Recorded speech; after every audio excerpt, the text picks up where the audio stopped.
안녕하세요. 김용석입니다. 사람들은 종종 제게 묻습니다. 교수님은 어떻게 그렇게 오랫동안 평온하게 그리고 흔들리지 않고 살아오셨느냐고요. 그럴 때마다 저는 잠시 말을 고릅니다. 왜냐하면 그 질문에는 한 가지 오해가 숨어 있기 때문입니다. 마치 평온이라는 것이 처음부터 타고나는 성품이거나 특별한 재능처럼 여겨지기 때문이지요. 그러나 솔직히 말씀드리면 저 역시 젊은 시절에는 누구보다 요란하게 살았습니다. 앞만 보고 달렸고 멈추면 뒤처질 것 같아 숨이 차도 속도를 줄이지 않았습니다. 무엇을 얼마나 얻느냐가 곧 인생의 값어치라고 믿었고 더 많은 사람을 만나고 더 넓은 무대로 나가는 것이 잘 사는 길이라 확신했습니다.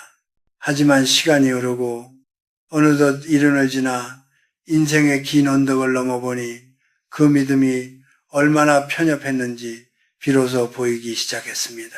인생은 끝없이 짐을 싣는 경주가 아니라 어느 순간부터는 짐을 내려놓는 지혜가 필요한 긴 여행이었습니다. 젊을 때는 욕심도 에너지가 되어주지만 나이가 들수록 그 욕심은 무릎을 짓누르는 돌덩이가 됩니다.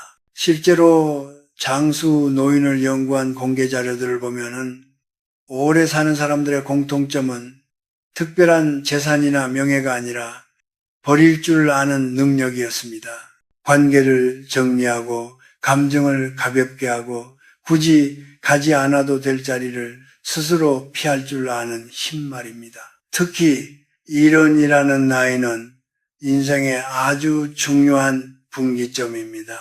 공자가 말한 종심소욕 불이우고 마음 가는 대로 살아도 도리에 어긋나지 않는 경지에 이르려면 그 전에 반드시 통과해야 할 과정이 있습니다. 그것은 더 많이 채우는 일이 아니라 내 마음의 그릇을 비우는 일입니다. 무엇이 나를 살찌우고 무엇이 나를 소모시키는지 분별하지 못하면 나이는 들어도 삶은 결코 편안해지지 않습니다. 실제로 노년의 우울과 불안에 대한 연구를 살펴보면 경제적 문제보다 더 큰 원인은 불필요한 관계와 감정, 소모라는 결과가 적지 않습니다. 사람은 늙어가면서 몸보다 마음이 먼저 지칩니다. 오늘 제가 드리고 싶은 이야기는 그래서 조금 무거울지도 모릅니다. 나이가 들면 절대 가지 말아야 할 세 곳에 대한 이야기이기 때문입니다. 어떤 분들은 이렇게 말씀하실지도 모릅니다. 이제 와서 못 갈 곳이 어디 있느냐고요. 하지만 제가 지켜본 수많은 노년의 삶 속에서 불행의 시작은 대부분 잘못된 장소, 잘못된 자리에 발을 들이는 순간부터 시작되었습니다. 그것은 단순한 지명이 아닙니다. 우리 영혼의 기운을 흐리게 하고 평생 쌓아온 복을 조금씩 갉아먹는 자리들입니다. 나이가 든다는 것은 단지 몸이 약해지는 과정이 아닙니다.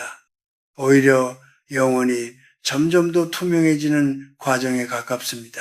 젊을 때는 흙탕물 속에서도 버틸 힘이 있지만 노년의 마음은 작은 얼룩에도 쉽게 물듭니다. 내가 무심코 들른 자리에서 들은 말 한마디, 남의 삶을 재단하는 시선, 그곳에 남겨진 감정의 찌꺼기들이 서서히 내 얼굴과 하루의 기운을 바꾸어 놓습니다. 우리는 이제 성장이 아니라 성숙을 이야기해야 할 나이에 서 있습니다. 성숙한 사람은 어디로 가야 하는지보다 어디서 멈춰야 하는지를 아는 사람입니다. 남들이 가니까 따라가고 심심하니까 발걸음을 옮기고 예전부터 그랬으니까 계속하는 관성적인 삶은 이쯤에서 멈춰야 합니다. 그것이 내 몸을 지키고 자식에게 짐이 되지 않으며 하늘이 허락한 남은 시간을 가장 품위 있게 마무리하는 길입니다. 지금부터 들려드릴 이야기는 저의 긴 세월이 담긴 고백이자 여러분의 남은 생을 지켜줄 작은 등불이 되길 바라는 마음입니다. 귀가 아니라 마음으로 들어주시길 바랍니다. 우리가 왜 어떤 곳들을 멀리 해야 하는지 그 속에 담긴 삶의 이치를 함께 짚어보려 합니다. 나이가 들면 사람들은 흔히 외로움을 가장 큰 적으로 꼽습니다. 그래서인지 70이 넘어서면 혼자 있는 시간을 견디지 못하고 자꾸만 사람이 많은 곳을 찾게 됩니다. 북적이는 잔치집, 오랜만에 열린 동창 모임, 이름만 들으면 그럴듯한 친목회와 동호회 같은 자리들입니다. 겉으로 보기에는 웃음과 안부 인사가 오가고 오랜 인연을 확인하는 따뜻한 풍경처럼 보이지요. 하지만 제가 100년을 살아오며 느낀 점은 노년의 가장 깊은 고독은 혼자 있을 때가 아니라 나와 맞지 않는 화려함 속에 있을 때 찾아온다는 사실입니다. 일흔의 나이에 우리가 가장 먼저 피해야 할 곳은 바로 허영과 비교가 지배하는 자리입니다. 그런 곳에서는 말하지 않아도 이미 보이지 않는 경쟁이 시작됩니다. 누가 더 건강해 보이는지, 누가 더 좋은 옷을 입었는지, 자식은 어디에서 무엇을 하고 있는지, 연금은 얼마나 나오는지까지 조심스럽게 오가다 보면 대화는 어느새 평가와 서열의 언어로 바뀝니다. 웃으며 술잔을 부딪히지만 마음 한구석에서는 묘한 긴장과 허탈함이 동시에 자라납니다. 혹시 그런 모임에 다녀온 날 밤 잠자리에 누워 괜히 남의 말을 곱씹어 본 적은 없으신가요? 나는 저만큼은 아니구나. 혹은 그래도 내가 더 나은 부분이 있지 라는 생각이 교차하며 마음이 편치 않았던 경험 말입니다. 노년의 업은 아주 사소한 비교에서 시작됩니다. 남의 잘됨을 온전히 축복하지 못하고 내 삶을 재단하게 되는 그 순간 우리의 영혼은 조용히 피로해집니다. 반대로 내가 가진 것을 과장해 말하며 상대의 길을 꺾는 것 또한 큰 짐을 짊어지는 일입니다. 잠깐의 우쭐함은 남기지만 그 자리에 남은 질투와 거리감은 결국 다시 나에게 돌아옵니다. 현대사회는 나이가 들어도 비교를 멈추기 어렵게 만듭니다. 예전에는 동네 잔치에서만 보던 남의 삶을 이제는 손안의 화면으로 매일 마주하게 되지요. SNS를 통해 타인의 여행, 손주의 성취, 화려한 노후가 끊임없이 흘러들어옵니다. 실제로 공개된 심리 연구를 보면 노년층의 우울감이 증가하는 큰 원인 중 하나로 타인의 삶과의 지속적인 비교가 지목됩니다. 젊을 때는 자극이 되던 비교가 이른 이후에는 자존감을 갉아먹는 독이 되는 것입니다. 그렇다고 해서 모든 만남을 끊고 혼자만 살아야 한다는 뜻은 아닙니다. 중요한 것은 만남의 숫자가 아니라 만남의 결입니다. 나를 증명해야 하고 포장해야 하고 괜히 말 한마디를 조심해야 하는 자리라면 그것은 이미 내 나이에 맞지 않는 공간입니다. 오히려 말이 없어도 편안하고 침묵이 어색하지 않은 친구 한두 명이면 충분합니다. 그런 관계에서는 경쟁이 아니라 안부가 오가고 자랑이 아니라 공감이 흐릅니다. 저는 은퇴 후에도 매주 동호회에 나가던 한 분을 기억합니다. 그는 늘 피곤한 얼굴이었고 모임 이야기를 할 때마다 누군가의 말에 상처받았다는 말을 반복했습니다. 어느 날 용기를 내어 모임을 정리하고 혼자 산책과 독서를 시작한 뒤 그의 표정은 눈에 띄게 부드러워졌습니다. 사람 수가 줄어든 대신 마음의 소음이 사라진 것이지요. 외로움은 사람의 부재가 아니라 나를 잃어버리는 데서 온다는 사실을 그는 그제야 깨달았다고 했습니다. 1년이 넘어서도 허영의 자리를 붙잡고 있다면 그것은 외로움 때문이 아니라 내려오는 법을 아직 배우지 못했기 때문일지도 모릅니다. 진정한 품격은 값비싼 물건이나 화려한 인맥에서 나오지 않습니다. 맑은 정신, 남과 나를 비교하지 않는 태도, 그리고 스스로의 하루에 만족할 줄 아는 마음에서 나옵니다. 이제는 나를 화려하게 보이게 하는 자리가 아니라 내 마음을 고요하게 해주는 자리를 선택하십시오. 그 선택 하나가 노년의 품질을 완전히 바꿔놓을 수 있습니다. 인생의 가을을 지나 겨울로 접어드는 이른의 나이에 우리가 두 번째로 멀리해야 할 곳은 분쟁과 갈등의 한가운데입니다. 사람들은 흔히 정의감이나 책임감을 이유로 그 자리에 머뭅니다.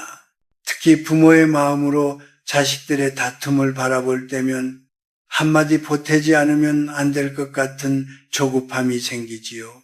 내가 나서서 바로잡아야 한다는 생각, 그래야 부모의 역할을 다하는 것 같다는 착각 말입니다. 그러나 오랜 세월을 살아보니 노년의 지혜는 나서는 용기가 아니라 물러나는 절제에서 나온다는 사실을 알게 되었습니다. 자식이 성인이 된 이후의 갈등은 더 이상 부모가 대신 풀어줄 수 있는 문제가 아닙니다. 그것은 각자의 가치관과 삶의 방식이 충돌하며 생기는 과정이며 그 책임 또한 당사자에게 있습니다. 부모가 그 사이에 깊이 개입하는 순간 문제는 해결되기보다 방향을 잃고 갈등의 화살은 오히려 부모에게로 향하기 쉽습니다. 실제로 가족 상담 사례들을 보면 부모의 편들기나 훈계가 형제간 갈등을 장기화시키는 경우가 적지 않습니다. 선의로 던진 말 한마디가 평생의 서운함으로 남는 일도 많습니다. 이것은 자식 문제만의 이야기가 아닙니다. 동네 사람들의 시비, 오래된 지인들의 다툼, 누군가 억울함을 토로하며 편을 들어달라고 하는 자리 역시 조심해야 합니다. 그런 자리에는 늘 부정적인 감정이 소용돌이 칩니다. 누군가를 비난하고 옳고 그름을 가르며 과거의 상처를 되새기는 말들이 오갑니다. 나만 조용히 듣고 있으면 괜찮을 것 같지만 그 자리에 앉아 있는 것만으로도 우리는 이미 그 감정의 파장 속에 들어가게 됩니다. 불교에서는 구설의 업을 경계하라고 말합니다.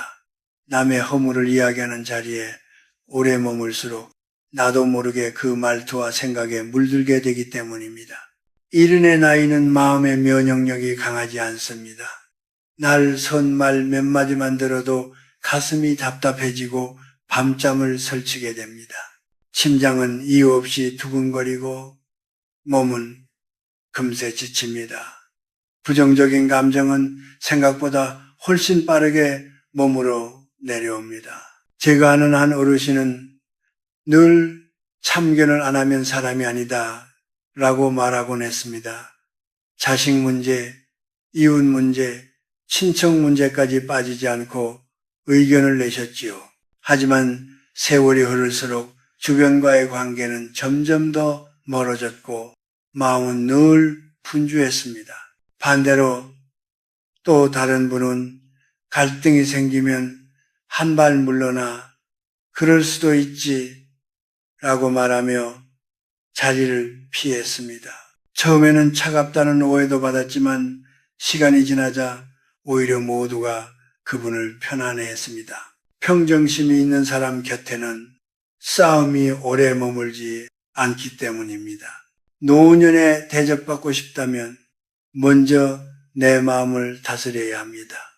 억울한 일을 당해도 즉각 반응하지 않고 한 박자 늦출 수 있는 여유가 필요합니다. 굳이 내 옳음을 증명하려 애쓰지 마십시오. 진실은 서두르지 않아도 결국 드러나고 내가 지킨 침묵과 절제는 내 얼굴에 인자한 주름으로 남습니다. 분쟁의 한복판에서 벗어난 자리에 비로소 숨이 쉬어집니다. 여러분의 귀한 에너지를 남의 싸움을 중재하거나 참견하는 데 쓰지 마십시오. 그 대신 자신의 하루를 돌보고 마음속에 남은 미움이 있다면 조용히 놓아주는 연습을 하시길 바랍니다. 갈등에서 물러나는 것은 비겁함이 아니라 삶의 이치를 이해한 사람만이 가질 수 있는 깊은 용기입니다. 이른의 나이에 우리가 지켜야 할 것은 승패가 아니라 평온입니다. 그 평온이야말로 남은 생을 가장 단단하게 떠받치는 기둥이 되어줄 것입니다. 이른의 나이에 우리가 마지막으로 멀리해야 할 곳은 눈에 보이는 어떤 장소라기보다 우리 마음속에 오래 머물러 있는 과거의 그림자입니다. 많은 분들이 나이가 들수록 추억을 더 자주 꺼내 놓습니다. 젊었던 시절의 영광, 잘 나가던 때의 이야기, 혹은 그때 그 사람이 나에게 조금만 다르게 했더라면 지금의 삶이 달라졌을 것이라는 아쉬운 말입니다. 추억 자체가 나쁜 것은 아닙니다. 문제는 그 추억이 현재를 위로하는 창이 아니라 현재를 갉아먹는 칼날이 될 때입니다. 과거의 영광이 깃든 장소를 자주 찾을수록 지금의 나는 점점 초라해 보이기 쉽습니다. 그때의 나와 지금의 나를 끊임없이 비교하게 되기 때문입니다. 이것은 스스로를 고문하는 일과 다르지 않습니다. 심리학에서는 이를 해고집착이라고 부르는데 공개된 연구에 따르면 노년기 우울과 가장 깊은 연관을 가진 습관 중 하나로 꼽힙니다. 과거에 머무는 시간이 길어질수록 현재의 만족감은 줄어들고 남은 미래는 더욱 짧고 불안하게 느껴집니다. 더 위험한 것은 원망이 깃든 기억의 장소입니다. 나에게 상처를 준 사람, 손해를 입힌 사건, 자존심을 무너뜨렸던 말 한마디를 계속해서 떠올리는 일입니다. 언젠가는 사과를 받아야 한다는 생각, 억울함을 풀어야 한다는 마음으로 그 기억을 되새기는 순간 우리는 이미 과거의 발목을 잡힌 채 현재를 잃어버립니다. 원망은 무거운 짐과 같아서 그것을 내려놓지 않는 한 마음은 결코 가벼워질 수 없습니다. 이른의 나이에 미움과 분노에 에너지를 쓰는 것은 인생에서 가장 큰 손실입니다.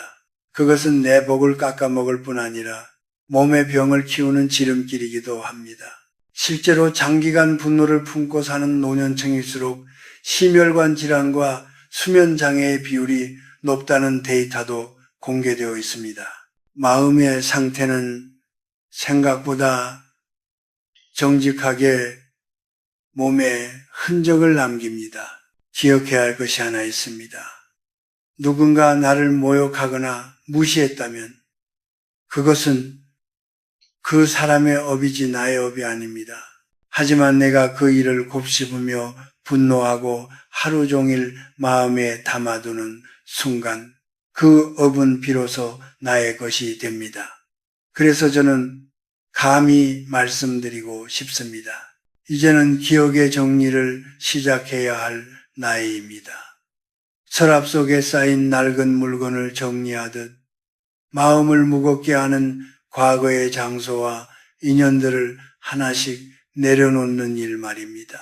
그때는 그랬지. 하지만 지금은 괜찮다. 이 한 문장을 스스로에게 자주 들려주십시오. 우리가 집중해야 할 곳은 30년 전의 전성기가 아니라 지금 내 앞에 놓인 따뜻한 차 한 잔과 창가로 들어오는 햇살입니다. 과거를 놓아줄 때 비로소 현재가 또렷해집니다. 이르는 인생의 황혼기가 아니라 불필요한 집착을 벗겨내고 알맹이만 남는 가장 맑은 시기입니다. 이제 이야기를 맺을 시간입니다. 이른의 나이에 우리가 왜 허영의 자리, 분쟁의 한가운데 그리고 과거의 무덤을 멀리해야 하는지 조금은 이해가 되셨기를 바랍니다. 제가 긴 세월을 살아보니 인생에서 가장 소중한 자산은 통장의 숫자도 자식의 성공도 한때의 명예도 아니었습니다. 그것은 바로 마음의 평정심이었습니다.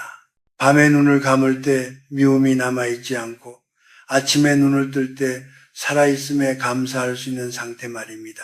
노년의 삶은 흔히 황혼에 비유됩니다. 하지만 황혼은 끝이 아니라 하루 중 세상이 가장 부드러운 빛으로 물드는 시간입니다. 이 시간을 아름답게 보내기 위해 우리는 몇 가지를 실천해야 합니다. 내게 맞지 않는 물건과 관계를 과감히 정리하고 말은 줄이되 따뜻함은 늘리고 매일 조금씩 걸으며 자연의 질서를 몸으로 받아들이는 것입니다. 누군가 여러분을 무시하더라도 마음을 다치지 마십시오.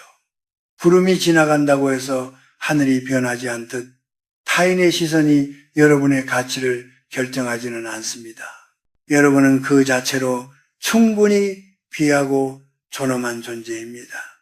죽음이 두려운 것이 아니라 살아있는 동안 마음이 시드는 것이 두려운 것입니다. 마지막 순간에 참 고마운 인생이었다라고 말할 수 있다면 그것이야말로 최고의 성공입니다. 오늘의 이 이야기가 여러분 남은 여정에 작은 지팡이가 되기를 바랍니다. 자신을 끝까지 아끼고 사랑하십시오. 여러분의 삶은 지금 이 순간에도 여전히 눈부시게 아름답습니다.